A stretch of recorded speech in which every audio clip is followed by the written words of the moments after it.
আজকের prime time. আপনাদের সাথে আমি আছি পুষ্পা।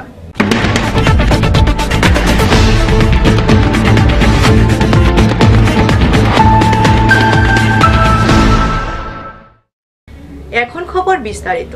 সারা রাজ্যের মধ্যে খোয়াই সিপিআইএম এ মনোনীত প্রার্থী নির্মল বিশ্বাস শেষ মনোনয়নপত্র জমা দেন বুধবার। বিশাল জনজমায়েতের মধ্য দিয়ে তিনি মনোনয়নপত্র জমা দেন।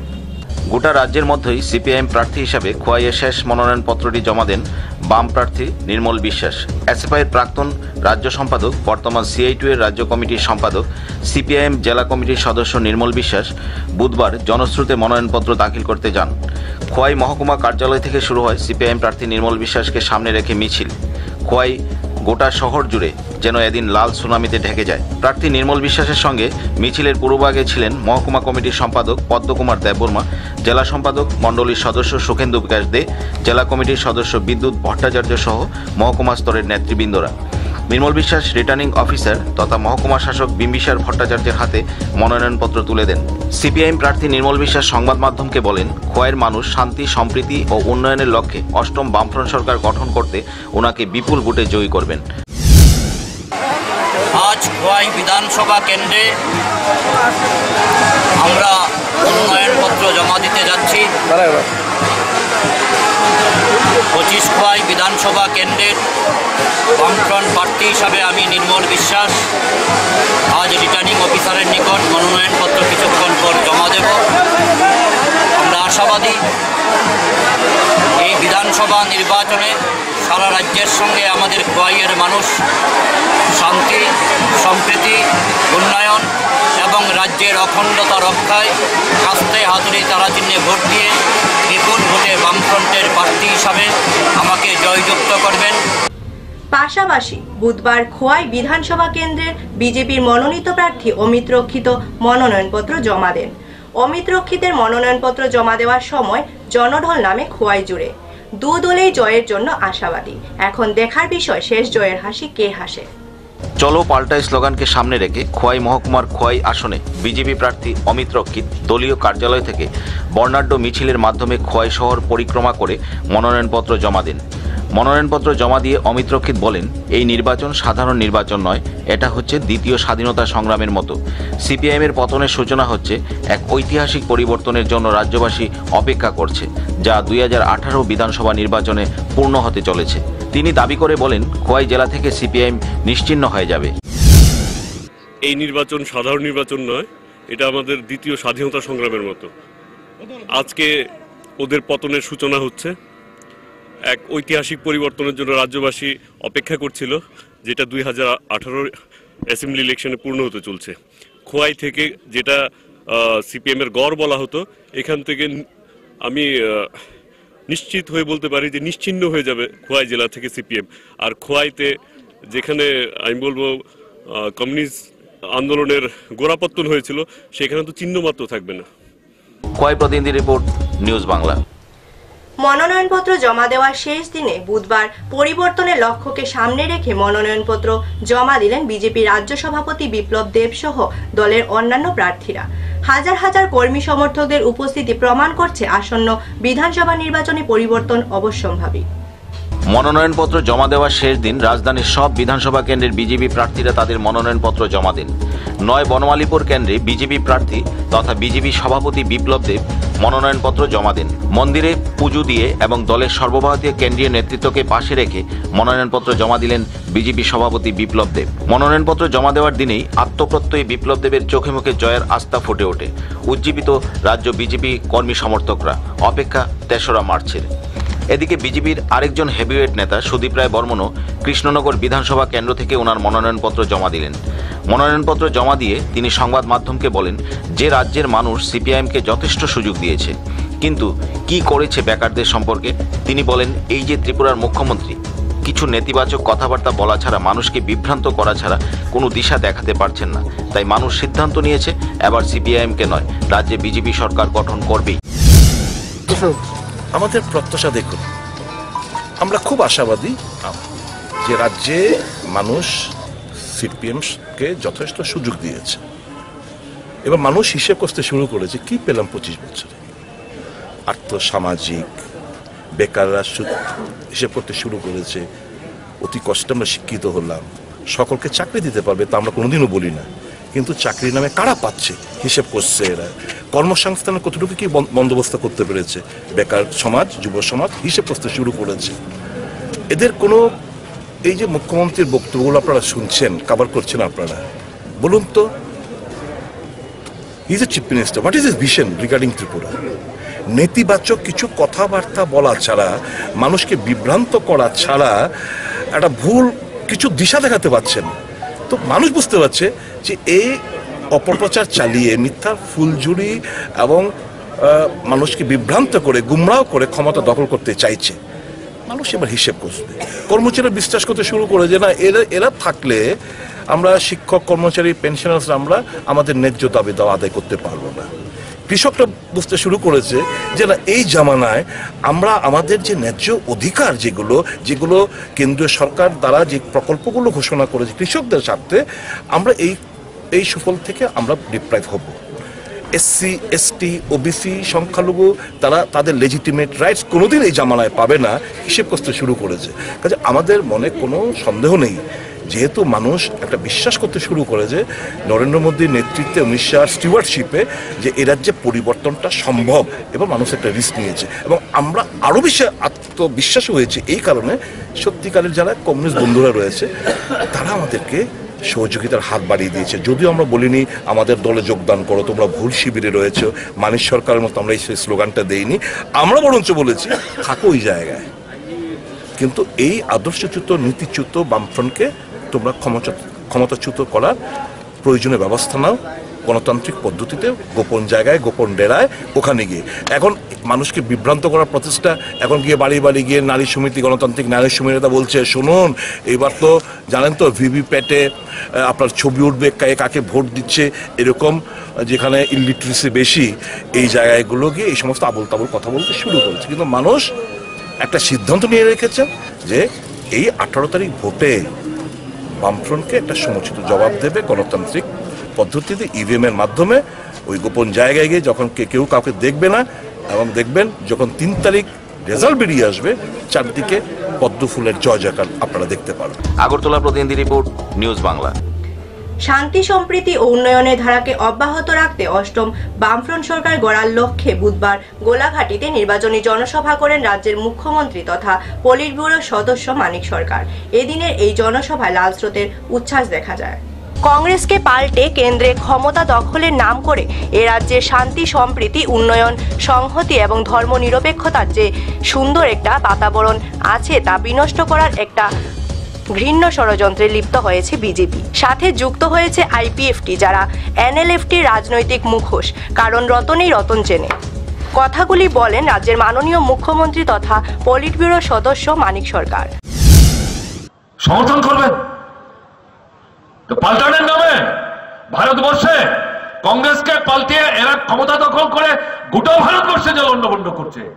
ত্রিপুরা তো পাল্টানোর স্লোগান দিয়ে আজকে যে ত্রিপুরা শান্তি আছে, সম্প্রীতি আছে, সংহতি আছে, ধর্মনিরপেক্ষতার একটা সুন্দর বাতাবরণ আছে, যার যার ধর্ম তার আমাদের রাজ্য সবার, এটা যে মিলেমিশে আমরা আছি, হাত ধরাধরি করে খেয়ে পড়ে বেঁচে আছি, আমরা সবাই ধরে রাজা উজির নাজির হয়ে গেছি।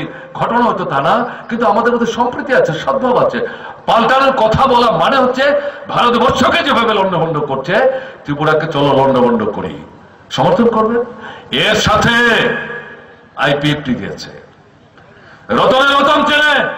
তিনি আরও বলেন 2000 সালে বন্দুকের নলের মুখে ভোটের অধিকার হরণ করে এডিসির ক্ষমতা দখল করেছিল আইপিএফটি। 1 বছরের বেশি টিকল না, এরা আবার উপজাতি দরদি। এই আইপিএফটি তারা কি বলছে? এরা হচ্ছে এনএলএফটির মুখোশ, রাজনৈতিক মুখোশ। 2000 সালের এডিসি নির্বাচনের সময় এনএলএফটি এদেরকে জন্ম দিয়েছে বন্দুকের নলের মুখে। 2000-এর এডিসি নির্বাচন, আসাম রাইফেলের একজন ব্রিগেডিয়ার পানোয়ার সে বিশ্বাসঘাতকতা করেছে ত্রিপুরার মানুষের সাথে, গোপনে তাদের সঙ্গে সলা পরামর্শ করে আপনাদেরকে ভোট দিতে দেয়নি। সেদিনের লাল স্রোত এবং দলীয় সমর্থকদের উচ্ছ্বাস দেখে বক্তারা বলেন, অষ্টম বামফ্রন্ট সরকার গঠন শুধু সময়ের অপেক্ষা। জম্পুইজলা, প্রতিনিধি রিপোর্ট, নিউজ বাংলা। রয়েছে অন্যান্য খবর, তার আগে নিয়ে নিচ্ছি ছোট্ট একটি বিজ্ঞাপন বিরতি। অলঙ্কারে প্রস্ফুটিত হয় নারীর সৌন্দর্য, আর ধর্মনগরে আধুনিক রুচিসম্মত স্বর্ণালঙ্কারের চির বিশ্বস্ত প্রতিষ্ঠান রাজন জুয়েলার্স, যেখানে রয়েছে 22 ক্যারেট কেডিয়াম যুক্ত হলমার্ক গহনা, যেমন নেকলেস, চেইন, চূড়, বালা, মান্তাসা, আংটি এবং শাখা বাঁধানো ইত্যাদির বিপুল সম্ভার। তাছাড়া রয়েছে বিয়ের গহনার অদ্বিতীয় কালেকশন। পাশাপাশি আপনার যে কোনো পুরনো গহনার বদলে নতুন হলমার্ক গহনা নেবার সুযোগ।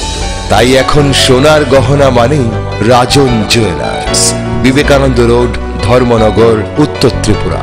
সবার সাদর আমন্ত্রণ রইল। ফিরে এলাম বিরতির পর, চোখ রাখুন অন্যান্য খবরে। বুধবার কল্যাণপুর বিধানসভা কেন্দ্রে বিজেপি মনোনীত প্রার্থী পিনাকি দাস চৌধুরী এবং তেলিয়ামুড়া বিধানসভা কেন্দ্রে বিজেপি মনোনীত প্রার্থী কল্যাণী রায় বিপুল জনসমর্থনের মধ্য দিয়ে রিটার্নিং অফিসার জয়ন্তদের কাছে মনোনয়নপত্র জমা দেন। তেলিয়ামুড়া টাউন হল প্রাঙ্গণ থেকে হাজার হাজার কর্মী সমর্থক সহ 29 কল্যাণপুর বিধানসভা কেন্দ্রের মনোনীত প্রার্থী পিনাকি দাস চৌধুরী এবং তেলিয়ামুড়া বিধানসভা কেন্দ্রের মনোনীত প্রার্থী কল্যাণী রায়কে নিয়ে চাকমাগারস্থিত মহকুমা শাসকের কার্যালয়ে পৌঁছায় দীর্ঘ কয়েক কিলোমিটারের পথ অতিক্রান্ত করে। সেখানে দুজন প্রার্থী রিটার্নিং অফিসার জয়ন্তদের কাছে মনোনয়নপত্র জমা দেন। হাজার হাজার কর্মী সমর্থকদের মধ্যে ছিল বিপুল উৎসাহ। কল্যাণী রায় এবং পিনাকি দাস চৌধুরী দুইজনের মধ্যে জয় নিয়ে নিশ্চিত। মনোনয়নপত্র জমা দিয়ে কল্যাণী রায় বলেন, মানুষ আজ প্রতিজ্ঞা নিয়েছে বামফ্রন্ট সরকারকে উৎখাত করে বিজেপি সরকার গঠন করবে।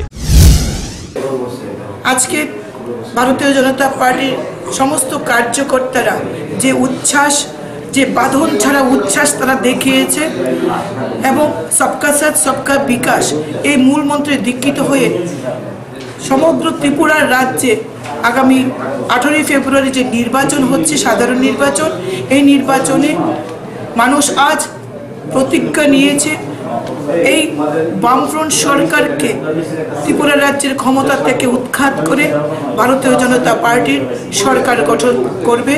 এদিকে কল্যাণপুর বিধানসভার বিজেপি প্রার্থী পিনাকি দাস চৌধুরী বলেন, যেভাবে মানুষের সাড়া মিলছে তাতে নিশ্চিত কল্যাণপুরে তিনি জিতবেন এবং ত্রিপুরায় বিজেপি সরকার প্রতিষ্ঠিত হবে।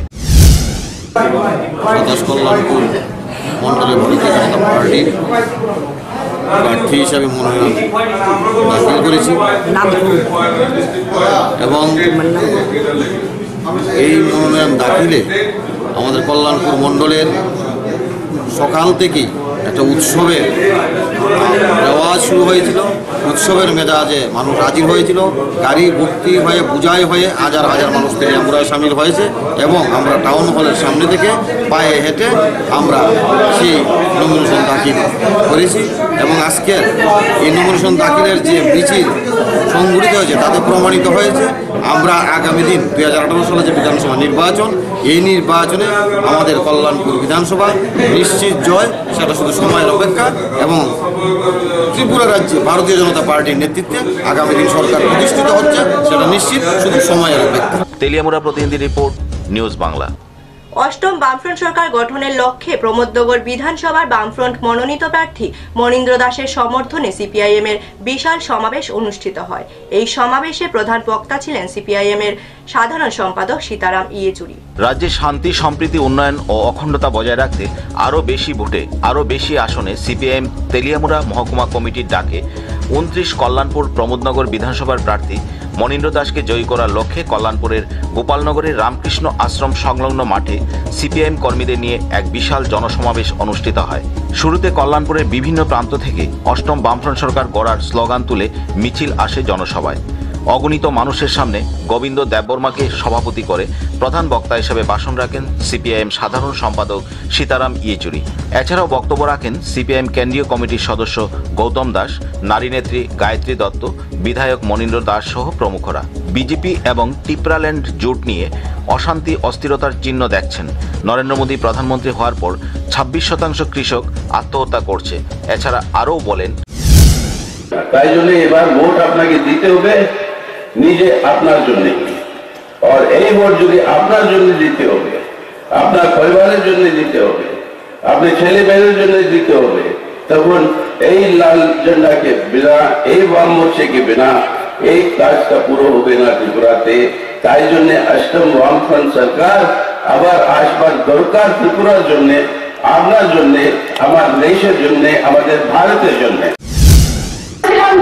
গ্রাম পাহাড়ে আমার সহযোগী মা এই জায়গার মধ্য দিয়ে তার কর্মসূচি বাস্তবায়নের মধ্য দিয়ে জায়গায় যেমন গোটা দেশের সামনে ত্রিপুরাকে প্রথম স্থানে প্রতিষ্ঠিত করেছেন, ঠিক তেমনি আমার গ্রাম পাহাড়ের উপজাতি মা বাঙালি অংশের মায়েদের অর্থনৈতিক স্বাবলম্বন তৈরি হয়েছিল। আজকে নরেন্দ্র মোদী সরকার প্রতিষ্ঠিত হয়ে সেই জায়গায় বরাদ্দ কমিয়ে দিয়েছেন। 42 দিনের বরাদ্দ যেখানে মঞ্জুর করা হয়েছে, সেই বরাদ্দকৃত অর্থ সঠিক সময়ে রাজ্য সরকারগুলোর হাতে পৌঁছাচ্ছে না। কল্যাণপুর প্রতিনিধি রিপোর্ট, নিউজ বাংলা। বুধবার মনোনয়নপত্র জমা দেওয়ার শেষ দিনে মনোনয়নপত্র জমা দিলেন রাজ্যের প্রাক্তন মুখ্যমন্ত্রী সমীর রঞ্জন বর্মন। তিনি কোন দলের হয়ে লড়ছেন তা না বললেও সিপিআইএম এর বিরুদ্ধে লড়ছেন একথা সাফ জানিয়ে দিলেন। সব জল্পনা কল্পনার অবসান ঘটিয়ে শেষ পর্যন্ত শেষ বেলায় মনোনয়নপত্র জমা দিলেন রাজ্যের প্রাক্তন মুখ্যমন্ত্রী সমীর রঞ্জন ভৌমিক। এদিকে মনোনয়নপত্র জমা দিতে আসলে তার কাছে হাত জোর করে বিজেপি প্রার্থী নিতাই চৌধুরী বলেন, মনোনয়নপত্র জমা না দিতে তবুও তার কাছে নত না হয়ে মনোনয়নপত্র জমা দিলেন বর্মনবাবু। সমীর রঞ্জন বলেন, আমার সব সহযোগিতা তোমার জন্য আছে, কিন্তু যেহেতু প্রত্যেক জায়গায় আমার কর্মী আছে, তাদের সাথে কথা না বলে আমি কিছু বলতে পারবো না। তারপরও নিতাই চৌধুরী তাকে প্রণাম করে আশীর্বাদ নিলেন এবং বললেন, সিপিআইএম এর বিরুদ্ধে আন্দোলনে আপনাকে আমরা পাশে চাই। Getting together, my full blessings and views for his social and economic development, তোমার ফ্যামিলির উন্নতি, তোমার স্বাস্থ্যের উন্নতির জন্য বাকি গুরুত্বের দিকে চায় প্রার্থনা করতেছি। কিন্তু বাকি যেটা তুমি এটা রেডিলি আমার ওয়ার্কারদের প্রত্যেকটা ভোটেই আমার একটা দুটো ওয়ার্কার আছে, তাদের ডিউ রেসপেক্ট না দেওয়া, তাদের সঙ্গে কথা না বলে আমার পক্ষে বলাটা আমার শপথ। প্লিজ আচ্ছা আপনি বলেন, আপনি বলে আমি জানি যে আপনি সিপিএম-রে সরানোর জন্য আপনার আশীর্বাদটাই আমার কাছে সবচেয়ে বড় মাধ্যম, এই সিপিএম-রে সরানোর জন্য। আমি জানি আপনিও মনে প্রাণে এই সিপিএম-রে সরাইতে চান। আমি আমার দৃঢ় বিশ্বাস যে আপনি সঠিক সিদ্ধান্ত নেবেন। আমি শুধু আপনার পা ধুয়ে আপনার আশীর্বাদ দিলাম। আমি আপনার ইয়েতে আপনিও ভালো থাকতেন। আমার মানে এটাই আমি আপনার চাই যে আন্দোলনে সিপিএম-এর বিরুদ্ধে আমরা যে আন্দোলনে নামছি, আপনারে আমরা পাশে চাই। আমার এইটুকুই। সমীর বর্মন আরও বলেন, আমি নির্দল থেকে দাঁড়িয়েছি, স্ক্রুটিনির পর আপনারা সব জবাব পেয়ে যাবেন। বিশালগড়ের মানুষ আমাকে চাইছে, মানুষ আমাকে ভালোবাসে, তাই আমার এই সিদ্ধান্ত। তো দেবো না, এটা কয়ে দিতে আমি ইন্ডিপেন্ডেন্ট হিসাবে নমিনেশন পেপার দাখিল করছি। বাকি প্রশ্ন after the scrutiny is over, whatever you people like may put all the questions. বিশাল করে একটা মানে রব উঠছে নাকি, মানে বিজেপি দল থেকে মানে নির্দল না পাওয়ায়, প্রার্থী না পাওয়ায় আপনি নির্দলে দাঁড়িয়েছেন। তার কোনো প্রশ্নের উত্তরই দেব না। 72 থেকে আপনার একটা দলের প্রার্থী আসছেন, এবার সব প্রশ্নের উত্তর আপনারা পাইবেন। আমি কোনটা সাপ্রেস করব না জার্নালিস্ট ফ্রেন্ডদের কাছ থেকে। আপনি কতটা মানে আশাবাদী? ডেফিনেটলি আমি আশাবাদী। জনসাধারণের এক্সপ্রেশন থেকে যতদূর, এবং আপনারাও আশা করি আমার সঙ্গে সহমত পোষণ করবেন, যে people by and large, irrespective of the party affiliation, they love me and they want my participation in the election. এবার মূলত আপনার প্রতিদ্বন্দ্বিতা মানে কোন দলের হিসেবে মানে বেশি থাকবে? আমার তো number one BJP. I am ready to become even, এটাও উত্তর দিয়ে দিতেছি, তখন আপনারা একটা কথা কইতেছেন, I am ready to make alliance or adjustment with the Taliban even to oust CPM from the power. Thank you. Bishalgarh প্রতিনিধি রিপোর্ট, নিউজ বাংলা। আবারও নির্বাচনী আচরণবিধি লঙ্ঘন করল বিজেপি। নির্বাচন কমিশনকে বৃদ্ধাঙ্গুল দেখিয়ে কৃষ্ণপুর বিধানসভা নির্বাচনী কেন্দ্রে ভোট প্রচারে রাস্তায় নেমে পড়ে বিজেপির জয়রথ নামক গাড়িটি। পুলিশ গাড়িটিকে আটক করে থানায় নিয়ে যায়। মঙ্গলবার সন্ধ্যায় মহারানীপুর এলাকায় জাতীয় সড়কে বিজেপির প্রচার গাড়িটি এলে তেলিয়ামুড়া থানার পুলিশ গাড়িটিকে আটকে দেয়। মহকুমা পুলিশ আধিকারিক জানান, গাড়ি নিয়ে প্রচার করার জন্য নির্বাচন কমিশনের কোনো বৈধ অনুমতি চালক দেখাতে পারেনি। এই কারণেই গাড়িটিকে থানায় নিয়ে আসা হয়। এখন ইলেকশন ডিক্লেয়ার হওয়ার পর, তারিখ ঘোষণার পর প্রত্যেকটা গাড়ি প্রচারের জন্য যে গাড়িগুলো ইউজ হবে সেগুলো পার্সন অফিসার থেকে নিতে হয়। সেই পার্সনের কপি আমরা পাইনি, তাই সেই গাড়িকে আমরা নিয়ে এসেছি। এটা কৃষ্ণপুর কনস্টিটিউয়েন্সি সেটা থেকে কবে হয়েছিল? গতকাল রাতে।